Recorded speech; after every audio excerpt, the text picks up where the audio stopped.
Rapidement, une petite parenthèse. Donc, moi, je m'appelle Anton. Je travaille sur un projet, donc ça, c'est à côté de ce que je vais vous présenter.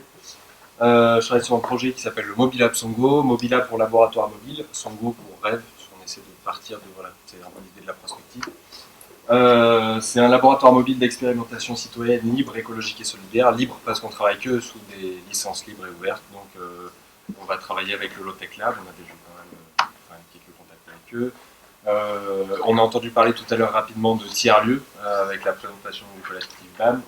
On se considère comme un tiers-lieu mobile. On était d'ailleurs à l'expo sur les tiers-lieux à Saint-Étienne et sur la Biennale internationale du design qui était sur les mutations du travail cette année. Écologique parce qu'on essaie d'être dans des démarches low-tech, etc. Et solidaire parce qu'on essaie aussi de penser comment développer des modèles économiques qui permettent de ne pas faire des formations qui coûtent 800 euros, parce que nous, ce qu'on essaie de faire là, c'est vraiment de toucher les gens du quotidien, de faire les derniers kilomètres. Donc on a construit un camion et ça se divise en deux parties, c'est notre vie à nous. Donc on expérimente pour nous d'abord, comment on est autonome, pour se libérer du temps. Donc on se libère de la contrainte monétaire en étant autonome, ce qui fait qu'on se dégage du temps pour taffer sur ce que je vais vous présenter par exemple juste après, qui est moi un truc sur lequel je fais beaucoup de recherches, avec qui je travaille avec quelques personnes, sur des modèles de gouvernance, d'organisation, d'auto-organisation ou autre. Et donc une fois que nous on expérimente quelque chose, que ça marche parce qu'on l'a vu quelque part, par exemple on a travaillé pendant cette biennale sur un projet un petit peu similaire et inspiré de Bicep Cultivatus, que vous en présentez le collectif BAM, la cuisine sans électricité, pour le reproduire dans un lieu adapté aux contraintes. On n'avait pas d'eau, on n'avait pas, enfin voilà, c'était intéressant. Une fois qu'on a fait ça, nous on va essayer de le transmettre. Et pourquoi c'est pour ça qu'on est mobile, c'est pour aller à la rencontre des gens, finalement sortir de nos cercles, on en parlait juste avant. Ici on a un petit peu des initiés, mais voilà, si on reste entre nous, on va pas avoir de passage à l'échelle. Donc comment on fait les derniers kilomètres vers les gens qui ne sont pas dans nos cercles. Donc d'où l'idée d'être mobile. Voilà, du coup on n'a pas de loyer, on l'a auto-construit, ça nous a pas coûté grand chose, mais ça nous prend beaucoup de temps. Donc j'enchaîne là, c'est parenthèse fermée, Mobilab Songo, je pourrais en vous discuter 15 heures, c'est un projet assez complet, on va dire ça comme ça. Et là je vais vous parler du coup des modèles de mes recherches sur les modèles d'organisation. Et donc mon point de départ, finalement, c'est construire du commun. Mais construire du commun, du coup là ce qui m'intéresse, c'est construire du commun politique, comment on va s'organiser entre nous. Donc politique, c'est déjà un mot qui fait qu'on a besoin de se mettre d'accord. Qu'est-ce qu'on entend chacun par politique? Et donc ça nécessite qu'on se mette déjà d'accord sur un glossaire. Mais alors finalement, comment on va se mettre d'accord? Et là, on en vient à s'il faut prendre vraiment une décision, et à un moment, on a le même problème sur la low-tech. On va dire qu'est-ce que la low-tech? Il y a plein d'organisations, on l'a vu, qui travaillent sur différents aspects, etc. Qu'est-ce qu'on acte à un moment? Donc voilà, comment on va se mettre d'accord? Et ça va poser plein de questions autour des modèles de prise de décision, etc. Moi, ce qui m'intéresse ici, c'est pas tellement juste qu'on se mette d'accord sur un glossaire, bien que ça fait partie de ce travail-là, mais c'est comment construire du commun politique à grande échelle, en fait. Comment, entre toutes nos organisations, on va trouver des moyens de prendre des décisions. Et donc, c'est pas de dire comment Adrastia va s'organiser, ou comment le collectif BAM va s'organiser, ou comment le Low-Tech Lab va s'organiser. Ça, tout le monde, suivant ses contraintes, le fait très bien localement. Et il faut que ce soit laissé aux gens, mais c'est plutôt de parler de métagouvernance dans le sens d'une métastructure. Qu'est-ce qu'il y a entre tout ça qui nous permet de tisser des liens et d'agir ensemble. Donc c'est pour se connecter entre nous. On est tous, plus je rencontre de collectifs, plus je rencontre de gens, plus on parle tous, vraiment tous en ce moment, qu'il faut qu'on se connecte, qu'on fasse réseau, qu'on passe à l'échelle. Mais sans oublier que c'est pour agir. On ne fait pas juste réseau pour faire réseau. C'est pour que derrière ça amène des actions et des actions communes, et on en revient à construire du commun. On ne parle pas de ça pour je sais pas, un truc très privé, très particulier, mais c'est pour construire des communs. Là je fais un petit détour, je vais passer super rapidement parce que je peux en parler pendant 5 heures. Je m'intéresse beaucoup aux systèmes complexes, à l'étude des systèmes complexes. Donc j'ai fait des petits schémas pas très compréhensible sans explication, mais je vais passer très rapidement. Joli. je fais ça dans mes carnets d'habitude, mais du coup, là, voilà, je vous les reproduis là. En gros, l'idée, c'est donc plus je vais pas sur la droite, plus ça se complexifie. Là, on part de structure, donc pour simplifier, on va dire que ça, c'est les communes physiques. Par exemple, c'est un village, une commune physique. Donc, il y a un ensemble de règles que cette commune s'auto-impose. Et plus on monte, ça peut être le département, la région, et puis le national. Mais bon, l'échelle, peu importe, ça peut être le monde, et ainsi de suite. Voilà, ce que je veux vous permettre de voir par là, c'est que plus on est près des gens, en fait, le nombre de règles doit être fin. Plus on est près des gens, plus il doit y avoir de règles, parce que les règles doivent être gérées le plus localement possible. Et plus on monte, donc plus on est dans des échelles complexes, où il faut que beaucoup de gens se mettent d'accord, beaucoup de communautés, moins il faut qu'il y ait de règles. C'est juste pour ça qu'illustrer. Sauf que ça, en fait, ça ressemble plutôt à ça, dans la réalité. C'est-à-dire que c'est pas juste une commune, c'est un ensemble de communes qui interagissent déjà les unes entre elles. Et si je passe encore ici, là je parle juste des communes physiques, mais ici en fait on va superposer à ce schéma-là des entrées thématiques. Là on va parler par exemple, il y a un ensemble de communes qui sont francophones, donc qui vont se comprendre facilement, mais les communes francophones, comment elles interagissent avec les communes russophones, et ainsi de suite. Donc il y a des thématiques, on va avoir plein de choses, et puis en dernier lieu, le dernier schéma, alors je ne l'ai pas fait en 3D parce que je me suis couché à 4 heures du matin les 2 dernières nuits, et enfin pour travailler là-dessus. Du coup l'idée c'est que ça c'est un plan, mais c'est aussi en fait c'est un modèle 3D hein, dans l'idée, c'est très conceptuel. Donc c'est des interactions entre, voilà, ça on peut dire que c'est des acteurs qui interagissent via des structures physiques, de l'infrastructure. Je vais me déplacer pour venir ici, j'utilise l'infrastructure qu'on a construite, l'infrastructure physique, mais aussi l'infrastructure informationnelle. Et puis on interagit tous ensemble. Voilà. Je continue parce que je prends déjà beaucoup de temps. Et ça, il ne faut pas oublier que ça se remet dans le temps. Donc là, c'est une petite ligne avec le temps. Donc si je prends mon schéma, que je le mets à plat, c'est évolutif en fait, cette structure-là, elle est tout le temps en train de bouger. Et elle bouge avec de l'énergie qui vient des conflits qu'on a, des tensions et des croyances. Et ça, c'est un petit schéma qui est juste là. Donc en gros, je passe super vite parce que après on va pas s'en sortir. Ça, c'est des structures de pouvoir, donc on a différentes temporalités. Donc on va dire, faire très simple, il y a deux pouvoirs qui s'opposent, par exemple l'Église et l'État à un moment, et puis l'État fait chuter, c'est très très simplifié, hein, l'État fait chuter l'Église, il prend son pouvoir, parce que dans la société, donc il y a eu des conflits et qui ont bouleversé nos croyances. Donc on a commencé à se dire, finalement, le fait que l'Église ait un pouvoir énorme sur la société, ça pose tel et tel problème. Donc on va transposer nos croyances qu'on avait dans l'institution de l'Église vers l'institution étatique, et on va lui donner plus de pouvoir. Et après on se dit, par exemple, tiens, non, en fait, là on a plein de problèmes quand c'est l'État qui a ça, donc on va mettre un organisme de régulation. Et là on va penser des utopies, comment cet organisme va se mettre en place, etc., qui va nous équilibrer en fait les pouvoirs, parce qu'on a à la fois besoin de croyances et de religion, et à la fois besoin d'État et d'institutions. Et en fait, on se rend compte que bien souvent, ce qu'on imaginait là comme un organisme de régulation va bouffer en fait les autres pouvoirs, et de l'utopie on passe à la dystopie. Sauf que ça, c'est très schématique, et le réel, il est plutôt là en fait. C'est des centaines de structures de pouvoir et de croyances qui interagissent. Et donc moi, si je vous présente ça très rapidement, c'est pour déterminer des critères. Donc j'étudie ça avec plein d'autres gens et on passe des heures et des heures à discuter, c'est interminable. Mais du coup, on essaie d'en faire émerger certains critères. Comment, en fait, de cette complexité-là, on peut, nous, en retirer quelques bases, hein, c'est toujours ça, et c'est des propositions, c'est ouvert vraiment, qui vont nous permettre d'élaborer des modèles d'interaction là-dedans. Donc on part du principe, donc on construit des commandes, donc il faut que ce soit ouvert, il faut que ce soit transparent, que l'information soit accessible, évolutif, il faut que ça prenne en compte le temps, hein, le fait que si notre génération pose quelque chose, il faut que la génération d'après, elle ne le subisse pas seulement, mais qu'elle puisse aussi elle faire évoluer la structure. Il faut que ce soit compréhensif par le plus grand nombre, donc les interactions entre les langues, les interactions, voilà, si on parle d'une échelle très large, responsabilisant, que les gens se sentent pas des responsabilités sous l'effet des hiérarchies ou d'autres choses.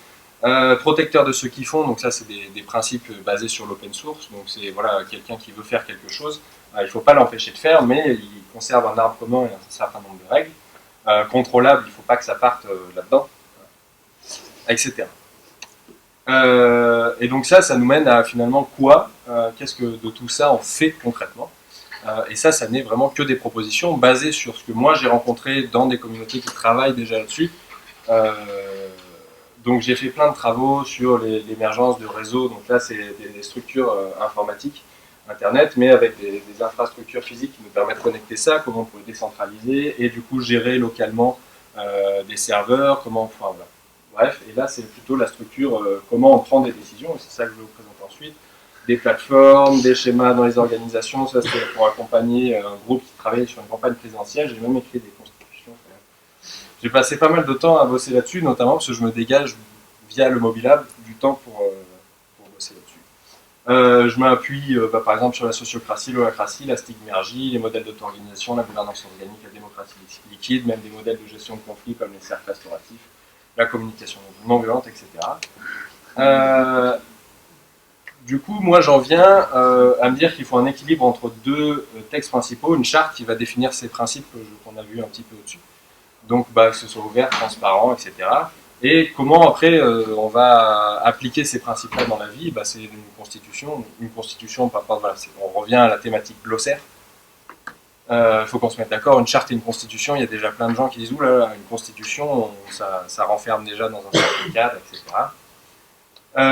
Et tout ça, bien sûr, c'est pas juste moi qui pense ça, il y a plein de gens qui bossent là-dessus, il ne faut pas réinventer la roue, on en parlait aussi tout à l'heure, je ne sais plus qui. Mais il y a plein de gens qui bossent là-dessus et il faut vraiment s'appuyer sur leurs travaux. Moi, je m'appuie principalement sur des gens qui bossent sur des communs, donc qui partagent soit des outils, soit des modèles de gouvernance, etc.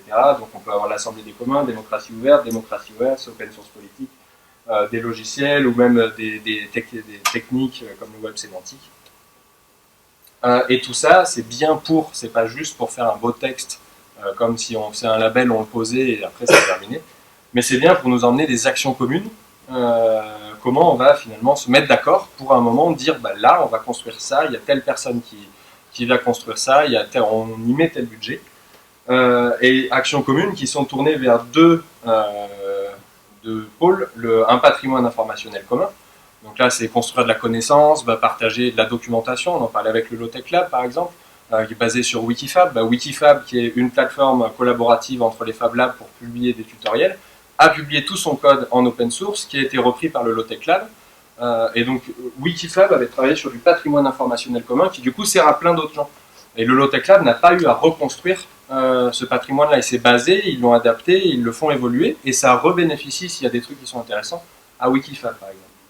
Mais c'est aussi du patrimoine matériel commun. On peut très bien se dire, une action commune, ça va être une collectivité, une entreprise et des citoyens à un endroit qui se disent nous on veut installer de la fibre entre deux endroits. Alors là on parle de low-tech, donc il faudrait questionner aussi tout ça. Mais comment on va se mettre d'accord à un moment et quel modèle de prise de décision on va prendre. Et donc sur la partie du commun, ça pose la question des licences, et là il y a une pléthore de travaux derrière ça. Quelle licence on met pour dire ça c'est du patrimoine informationnel commun ou du patrimoine matériel commun. Et donc les réutilisations, etc. Et comment on arrive à produire ces textes-là moi je travaille sur des outils d'annotation par consensus, donc en essayant que ce soit le plus simple et accessible possible pour quelqu'un qui n'y connaît rien. Donc ça, on pourra en parler, c'est extensible et ça peut prendre des heures. Ce que je vous invite à réfléchir, c'est finalement, il y a plein de travaux, et c'est ce que je voulais un petit peu résumer, qui sont faits, qui peuvent se reprendre pour que ce soit très simple. Il y a juste quelques points comme ça. Et la prospective, finalement, c'est le passage à l'échelle. Si nous, on est là, les initiés, qu'il y a des gens qui, quand même, connaissent ce qu'on fait et qui s'y intéressent, et il y a des gens qui ne connaissent pas du tout, même qu'on existe. Des gens pour qui l'effondrement, c'est quelque chose de très abstrait. Et là, je ne parle pas juste en Occident, mais dans le monde de manière générale. Comment on passe à l'échelle Je suis persuadé qu'il faut qu'on... donc si là, c'est un pourcentage de population et sur le temps. En orange, en fait, c'est des événements dans la société où on va avoir, pour X raisons politiques ou médiatiques, il y a un moment où il y a beaucoup de gens qui vont, d'un seul coup, on va avoir une poussée de gens qui vont s'intéresser à une thématique parce qu'il y a eu tel problème. Par exemple, à Détroit, on va dire, tiens, il y a eu l'effondrement des industriels de l'automobile, ça a poussé plein de gens à un moment. Et en rouge, c'est les gens qui s'activent principalement. Et puis on peut déterminer qu'à un certain moment, si on passe un certain nombre de gens actifs, on aura un point de basculement où le rapport de force entre les gens actifs et le reste fera qu'on pourra vraiment emmener ces décisions-là à plus grande échelle. Pourquoi je vous parle de ça? Parce que ce que j'y en orange, en fait, je considère que c'est plein de thématiques différentes et c'est plein de stratégies différentes. Il y en a qui vont travailler sur des médias, donc de l'information, qui vont construire du patrimoine informationnel. Et par exemple, le Nomade des Mers, un projet du Lotte Lab, est suivi par Arte. Et donc Arte va construire des médias qui vont... et c'est une stratégie. Il y a des gens qui emploient tout leur temps à juste faire des médias. Il y a des gens qui vont employer tout leur temps à bosser sur des modèles de gouvernance ou à bosser juste un tournevis à la main sur comment je construis de la low-tech. Mais je pense qu'il faut qu'on reconnaisse que c'est complémentaire et ça, il ne faut pas y toucher. C'est aux gens de s'auto-organiser là-dessus. Donc voilà, les médias, la politique, il y a des gens qui disent qu'il faut qu'on réécrive une constitution, il y a des gens qui parlent d'autonomie, nous c'est un peu ce qu'on fait aussi avec le Mobilab, il faut d'abord s'autonomiser pour se libérer du temps. Il y en a qui disent c'est par le business qu'on va aller, il y en a qui sont dans l'éducation, il y en a qui sont transversaux entre tout ça bien sûr. Mais voilà, moi ce que j'avais envie de parler c'est quel objectif commun, quel objectif transversal on se met et comment on s'organise entre nous pour que tout ça en fait fasse système et nous permette d'agir. Je finirai juste du coup sur deux citations. Une première d'un grand penseur de la low-tech qui, quand il a vu arriver le train, un américain du 19e, Henry David Thoreau, qui, quand il a vu arriver le train aux États-Unis, critiquait déjà le train et trouvait que ça allait beaucoup trop vite. Il a construit une maison tout seul, il sortait d'Harvard quand même, père aussi de la désobéissance civile. Et il a construit une maison tout seul dans les bois. Il a sorti un livre qui s'appelle Walden, qui est assez intéressant. C'est un naturaliste aussi. Il faisait sa propre nourriture. Voilà, expérimentation, développement. Il a documenté. Et enfin, on est déjà dans des logiques qui sont super anciennes en fait, ce qu'on fait là. Donc je trouvais ça sympa le petit parallèle. Et peu importe si le début paraît petit en fait. Peu importe si aujourd'hui on est 40. Peut-être que dans 10 ans, via des bousculements, si on reprend la courbe de tout à l'heure, il y aura un moment où il faut qu'on soit prêt. Et donc c'est ce qu'il faut qu'on fasse. Et donc aujourd'hui, je suis peut-être tout seul à rêver, mais si on se met vraiment nombreux à rêver ensemble, eh bien, à un moment, on sera dans une nouvelle réalité. Et c'est ce que je vous invite à construire. Et donc ça, il ne faut pas oublier. Et lundi, qu'est-ce qu'on fait? Aujourd'hui, on a beaucoup parlé, on a parlé de plein de projets. Il y a vraiment plein de choses cool qui se font. Mais lundi, qu'est-ce qu'on en fait? Donc là, je vous propose un truc super simple. Juste, moi, sur le travail que je vous ai présenté, là, s'il y en a que ça intéresse de bosser sur des modèles d'organisation, donc qui sont applicables, enfin, utilisables après, parce que c'est du commun. Donc, dans le cadre d'un label low-tech, ou etc., parce que c'est du travail inter-organisation, inter-individu.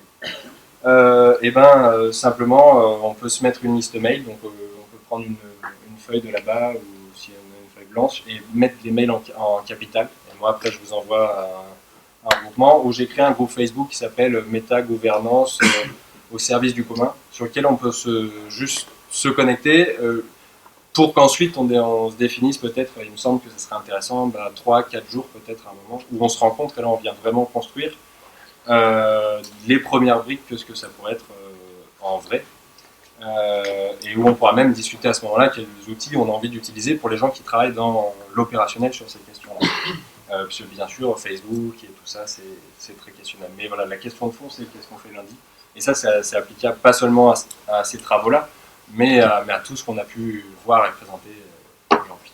J'ai un petit peu plus long que 10 minutes, c'est parfait. Mais c'est bon. Merci.